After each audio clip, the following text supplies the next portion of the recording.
नमस्कार दोस्तों।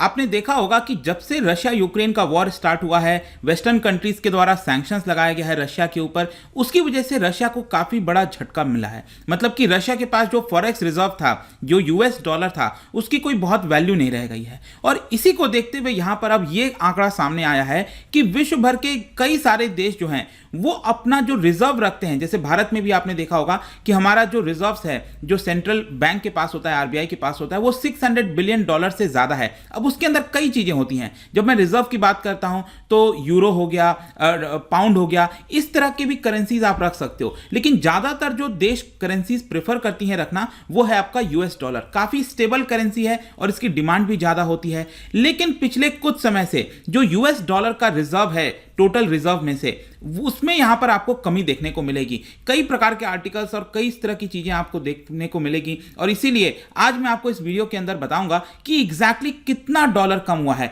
मतलब परसेंटेज वाइज एग्जैक्टली अगर हम देखें तो अभी तक कितना डॉलर कम हो रहा है, अलग अलग देश क्यों यहां पर डॉलर कम कर रहे हैं। काफी कुछ जानने को है वीडियो में, चलिए आगे बढ़ते हैं। लेकिन उसके पहले ध्यान रखना है आपको, अगर आप सिविल सर्विसेज की प्रिपरेशन कर रहे हैं, यूपीएससी की तैयारी कर रहे हैं, आज आखिरी दिन है, आप इतने सस्ते दाम पर, कम दाम पर जो हमारा कोर्स है यूपीएससी का, वो ले सकते हैं जस्ट 9999 विथ डबल वैलिडिटी। इसके लिए आपको हमारे ऐप पर जाना है, वेबसाइट पर जाना है और कोड इस्तेमाल करना है अंकित फ्लैश। इसके माध्यम से आप ज्यादा से ज्यादा डिस्काउंट ले पाएंगे। इसके अलावा अगर आप एमसीक्यूज अटेम्प्ट करना चाहते हैं तो मेरे इंस्टा पेज पर जा सकते हैं, वहां पर स्टोरीज में जितने भी एमसीक्यूज हैं उसको आप अटेम्प्ट कर पाएंगे। चलिए शुरुआत करते हैं और सबसे पहले देखते हैं एग्जैक्टली अभी हो क्या रहा है। जैसा मैंने बताया, रशिया यूक्रेन वॉर की वजह से जो रशिया के ऊपर जो सैंक्शंस लगाए गए थे, इसकी वजह से अब कहीं ना कहीं ये डिबेट छिड़ गया है कि अगर मान लो भारत है, पाकिस्तान है, कोई भी देश है, अगर उसके पास डॉलर्स है, लेकिन कल के डेट में अगर इसी प्रकार से उसके ऊपर सैंक्शंस लगा दिए जाएंगे तो क्या उस डॉलर की वैल्यू रहेगी?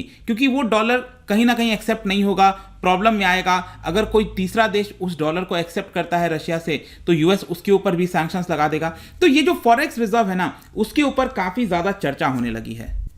और ये रिजर्व्स इसलिए भी जरूरी होते हैं क्योंकि वो एक कंट्री के इंश्योरेंस के तौर पर काम करते हैं। जैसे हमने अगर अपने पास $600 बिलियन से ज्यादा रिजर्व रखा हुआ है, तो ये क्यों रखा है कि कल के डेट में अगर कोई आर्थिक सिचुएशन आती है, इकोनॉमिक क्राइसिस आता है, तो ये रिजर्व हमारे देश के काम आएगा। जैसे कि सिंपल अगर मैं आपको शब्दों में बताऊं, जैसे घर हो गया, आपका खुद के घर के अंदर आपने देखा होगा, अगर आपका कोई बिजनेस है उसमें देखा होगा, तो वो लोग कैश इन हैंड रखते हैं। कुछ पैसा आप रखते हो, मतलब कहीं ना कहीं सेविंग्स करके रखते हो कि मुश्किल समय में वो आपका काम आएगा, राइट। तो यहां पर जब भी हम रिजर्व्स की बात करते हैं तो उसमें दो चीज आपको ध्यान में रखना है। कोई भी जो रिजर्व होता है ना, एक तो वो लिक्विड होना चाहिए और स्टेबल होना चाहिए। कहने का मतलब यह है कि मान लीजिए कल के डेट में अगर देश के अंदर क्राइसिस आता है और जो रिजर्व हमने रखा है वो लिक्विड नहीं है, मतलब कि फॉर एग्जांपल मैं आपको बताऊं तो अगर आपने आपके घर के अंदर अगर आपने उसको सेविंग्स, अपना जो सेविंग्स है उसको 15 साल के लिए लॉक इन कर दिया, किसी अकाउंट के अंदर आपने 15 साल के लिए किसी और को दे दिया, आप 15 साल के पहले उसको नहीं ले सकते, राइट। और लेकिन मान लीजिए 5 साल के बाद ही आपको इमरजेंसी आ गई, लेकिन आपने तो 15 साल के लिए लॉक इन कर दिया था, तो एक प्रकार से क्या ये लिक्विड नहीं है, राइट। तो कोई भी जो रिजर्व होता है, एक तो वो लिक्विडिटी होनी चाहिए, जब आप चाहो तो उसको कैश करा सकते हो। जैसे कि गोल्ड हो गया, गोल्ड आपके पास रखा है, कल के डेट में आप जस्ट गोल्ड जाइए दीजिए और आपको कैश मिल जाएगा, तो वो लिक्विड है एक प्रकार से। और स्टेबल भी होना चाहिए, ऐसा नहीं है मान लीजिए क्राइसिस आ गया, अचानक से उस रिजर्व की वैल्यू गिर गई, ठीक है। मान लो कोई प्रॉपर्टी है, आपने खरीदा था 1 करोड़ का, वो गिरकर अचानक से 10 लाख हो गया, तो वो स्टेबल नहीं है, राइट। तो उसी प्रकार से जो रिजर्व होता है उसमें कहा जाता है जो डॉलर है वो बहुत ज्यादा स्टेबल है और वो काफी ज्यादा लिक्विड भी है, राइट। और इसीलिए ज्यादातर लोग जो है उसको प्रिफर करते हैं।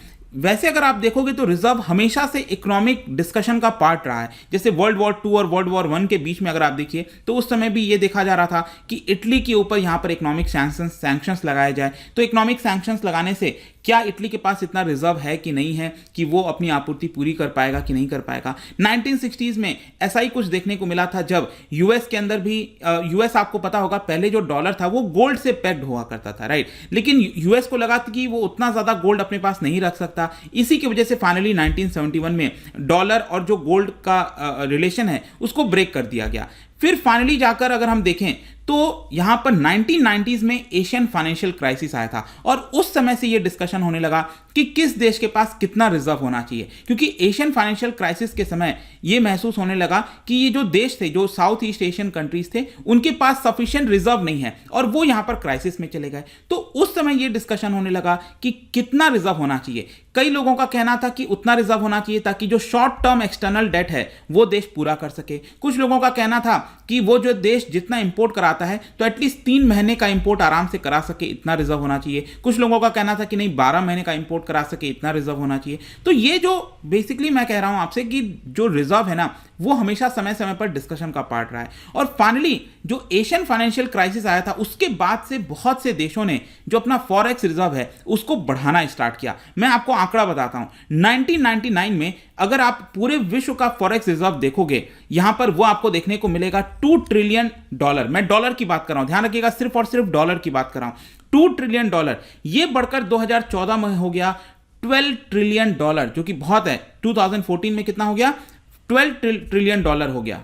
लेकिन आगे चलकर 2014 के बाद हमें जो आंकड़ा देखने को मिल रहा है उसमें यह देखने को मिला कि जो डॉलर है ना, जो यूएस का डॉलर है उसमें डाउनफॉल हुआ है। बेसिकली मैं आपको बताऊं तो आप देख सकते हो कि 2000 में जो डॉलर हुआ करता था, जो कंट्रीज डॉलर अपने पास रिजर्व में रखा करती थी, वो पूरे ग्लोबल जीडीपी का 5.5% था। जैसे हमारे देश की जीडीपी जो होती है उसके हिसाब से वैसे ही हर एक देश की जीडीपी होती है, तो आप सभी जीडीपी को कैलकुलेट कर लो, ऐड कर दो तो वो ग्लोबल जीडीपी बन जाएगी। तो ग्लोबल जीडीपी का 5.5% ही पहले हुआ करता था। इन द ईयर 2000 में 5.5% शेयर हुआ करता था। अब ये बढ़कर आप देखो 2014 में हो गया 15% से भी ज्यादा। मतलब कि क्या हुआ? रिजर्व बढ़ने लगा, 2014 तक रिजर्व बढ़ने लगा। लेकिन 2014 के बाद अगर आप देखो तो लगातार यहां पर जो डॉलर्स हैं उसमें आपको गिरावट देखने को मिलेगी। मतलब कहीं ना कहीं जो देश हैं जो पहले डॉलर्स रखा करते थे वो अब उतना डॉलर नहीं रख रहे हैं। लेकिन इसमें अगर हम स्विट्जरलैंड और भारत की बात करें तो हमने यहां पर डॉलर बढ़ाया है अपने रिजर्व में। आपने देखा होगा ना, पिछले एटलीस्ट 5-6 वर्षों में जो डॉलर है वो बहुत तेजी से इंक्रीज हुआ है। पहले हमारे पास $300 बिलियन से कम हुआ करता था, अब वो बढ़कर करीब $600 बिलियन पहुंच चुका है जो डॉलर हम अपने देश के अंदर रखते हैं, सेंट्रल बैंक अपने अंडर में रखता है। तो स्विट्जरलैंड और भारत का अगर आप छोड़ दो, ज्यादातर देशों ने जो अपना जो डॉलर्स हैं रिजर्व का उसमें यहां पर कमी लाया है। और इसका मेन कारण यह है that is China and Saudi Arabia. China और सऊदी अरबिया के पास पहले डॉलर्स बहुत ज्यादा हुआ करता था, वो अपना जो रिजर्व है ना वो डॉलर के फॉर्म में रखा करते थे। लेकिन धीरे धीरे उन्होंने अपना जो रिजर्व है उसको डॉलर से शिफ्ट किया। मैं आपको बताता हूं कैसे। ये आप देख सकते हो कि कोई भी जो देश है ना जिसके पास करंट अकाउंट सरप्लस होता है, करंट अकाउंट सरप्लस का सिंपल अर्थ है कि वो देश ज्यादा एक्सपोर्ट कर रहा है और इंपोर्ट कम कर रहा है। तो जब आप इंपोर्ट कम करोगे, एक्सपोर्ट ज्यादा करोगे तो आपका रिजर्व बढ़ेगा ही, जाहिर सी बात है, स्वाभाविक सी बात है। तो चाइना और सऊदी अरब के पास जो रिजर्व है बहुत ज्यादा बढ़ने लगा। लेकिन उन्होंने क्या किया, जो अपना रिजर्व है उसको डॉलर के फॉर्म में ना रख के जो फॉरेन देशों में जो फॉरेन कंट्रीज में जो एसेट्स होते हैं उनको खरीदना स्टार्ट कर दिया। आपको पता ही है चाइना अलग अलग देशों के अंदर क्या करता है, उनके जमीन को ले लेता है, उनके ऑयल फील्ड्स को ले लेता है। तो ये बेसिकली आपको चेंज देखने को मिलेगा। मैं आपको आंकड़ा भी दिखाता हूं, आप देख सकते हो चाइना का जो डॉलर में अगर आप देखोगे ना, पूरा जो चाइना के पास टोटल जितना फॉरेन एसेट है पूरे विश्व भर में उसका कितना परसेंट डॉलर के फॉर्म में है। तो पहले 2010 में ये 70% डॉलर के फॉर्म में हुआ करता था, आज के डेट में 40% से कम जो है वो डॉलर के फॉर्म में है। इसी प्रकार से सऊदी अरबिया के पास पहले 60% हुआ करता था और अब ये घटकर 40% से भी कम रह गया। मतलब कि ये जो देश हैं वो क्या कर रहे हैं, डॉलर को इकट्ठा ना करके जो बाकी के फॉरेन एसेट्स होते हैं, जमीन हो गया, गोल्ड हो गया, इन सब में ये लोग अपना निवेश करना स्टार्ट कर दिए हैं। इनफैक्ट 10 कंट्रीज अगर आप देखोगे, जो टॉप 10 कंट्रीज हैं फॉरेन एसेट्स की, उन्होंने अपना जो डॉलर का रिजर्व है उसको 27% से घटाकर 20% ले आए हैं पिछले 10 वर्षों के अंदर। इसके अलावा और भी कई देश जैसे नॉर्वे, सऊदी अरब, इन्होंने क्या किया है, वो सॉवरेन वेल्थ फंड में इन्वेस्ट करना ज्यादा कर दिया है। जैसे भारत में भी आपने सुना होगा एक हमारा इंफ्रास्ट्रक्चर फंड है जिसमें सॉवरेन फंड डाला जाता है, मतलब सऊदी अरब निवेश करता है उसके अंदर, कई देश जो है उसमें निवेश करना चाहते हैं। तो ये जो सॉवरेन वेल्थ फंड है उसमें लोग ज्यादा अपना रिजर्व रख रहे हैं rather than keeping in US dollar. I hope कि ये सारी चीजें आपको यहां पर समझ में आ रही होंगी। और फाइनली कंक्लूजन में मैं आपको बता सकता हूं कि ये सब चीजों की वजह से क्या हुआ है कि डॉलर से जो पूरा मामला है वो धीरे धीरे शिफ्ट होकर दूसरे करेंसीज में जा रहा है। जैसे कि आप देख सकते हो यूरो हो गया, येन हो गया, इनफैक्ट चाइनीज युआन जो चाइना की करेंसी है उसको, इनफैक्ट चाइना की जो करेंसी है वो, उसमें अगर आप देखोगे ना, जो रशिया के पास टोटल रिजर्व है, रशिया के पास जितना रिजर्व है ना उसमें से 25% रिजर्व अकेले चाइनीज करेंसी का आपको देखने को मिलेगा। ठीक है, तो फॉरेक्स रिजर्व बेसिकली अगर आप देखो 1999 में ये 71% हुआ करता था डॉलर के फॉर्म में, ठीक है, जितना ये रिजर्व रखते थे। अब ये पूरे विश्व में घटकर फाइनली 59% हो गया। मतलब ये साफ दिखाता है कि पिछले 7 वर्षों में जो रिजर्व है डॉलर का उसमें कमी आई है और जो बाकी की करेंसीज हैं वो गेन कर रही हैं। देखो अब बाकी करेंसीज गेन कर रही हैं, जैसे चाइनीज युआन हो गया, तो इसका मतलब ये नहीं है कि बहुत ज़्यादा बढ़ जाएगा, क्योंकि चाइना के अंदर अभी भी बहुत ज़्यादा चीज़ें ट्रांसपेरेंट नहीं है, तो इसलिए लोग उतना प्रेफर नहीं करते हैं। लेकिन अगेन यहाँ पर आपको एक बड़ा शिफ्ट देखने को मिलेगा। तो आई होप कि ये जो वीडियो था आपको काफ़ी कुछ क्लैरिटी मिली होगी, समझ में आया होगा कि आखिरकार यूएस डॉलर जो रिजर्व है, क्योंकि प्रेजेंट सिचुएशन में कहीं ना कहीं कंट्रीज को रियलाइज हो रहा है कि उनको पूरा सब कुछ जो है डॉलर में ही निवेश ना करके डाइवर्सिफाई करना चाहिए। और जो रिसेंट का भी एग्जांपल हुआ है जिस प्रकार से रशिया के ऊपर सैंक्शंस लगा, ये साफ साफ दिखाता है कि the world is cutting down on US dollar reserve.